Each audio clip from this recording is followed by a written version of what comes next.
અમદાવાદથી સમાચાર સામે આવી રહ્યા છે। અમદાવાદની અંદર લોકસભાની ચૂંટણી પહેલા પોલીસ એક્શન મોડમાં જોવા મળી રહી છે।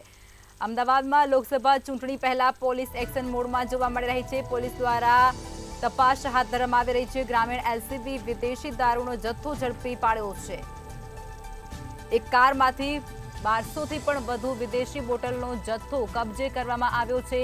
કોચારિય ગામ તરફથી આવતી ક્રેટામાંથી દારૂને ઝડપી પાડવામાં સફળતા મળી છે। 12 લાખથી વધુ મુદ્દામાલ એલસીબી દ્વારા ઝડપી પાડવામાં આવ્યો છે। ત્યારે આ સમગ્ર મુદ્દે વધુ તપાસ પણ તેમના દ્વારા તેજ કરવામાં આવી છે। લોકસભા ચૂંટણી પહેલા પોલીસ હવે એક્શન મોડમાં આવી ચૂકી છે। સઘન ચેકિંગ અને તપાસ તેમના દ્વારા કરાઈ રહી છે। ત્યારે ગ્રામીણ એલસીબીએ વિદેશી દારૂનો જથ્થો ઝડપી પાડવામાં સફળતા મેળવી છે।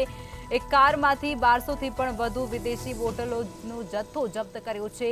કોચારિયા ગામ તરફથી એક ક્રેટા કારમાંથી આ તમામ દારૂનો જથ્થો છે તે ઝડપી પાડવામાં આવ્યો છે। 12 લાખથી વધુ મુદ્દામાલ સાથે એલસીબી દ્વારા તેને ઝડપી પાડવામાં આવ્યો છે। તો આ સમગ્ર માહિતી મળી રહી છે અમદાવાદ શહેરમાં। અમદાવાદમાં લોકસભા ચૂંટણી પહેલા હવે પોલીસ એક્શન મોડમાં જોવા મળી રહી છે અને તેમના દ્વારા સઘન ચેકિંગ અને તપાસ હાથ ધરવામાં આવી રહી છે।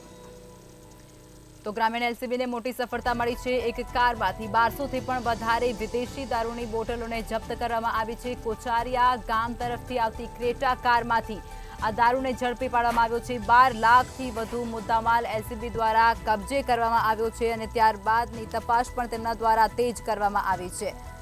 તો આ સમાચાર અત્યારે સામે આવી રહ્યા છે। હવે લોકસભાની ચૂંટણી પહેલા પોલીસ એક્શન મોડમાં આવી ચૂકી છે અને તેમના દ્વારા કાર્યવાહી કરવામાં આવી રહી છે। તો ગ્રામીણ એલસીબીને મોટી સફળતા મળી છે। 1200થી પણ વધુ વિદેશી દારૂની બોટલોને કબજે કરી લેવી છે।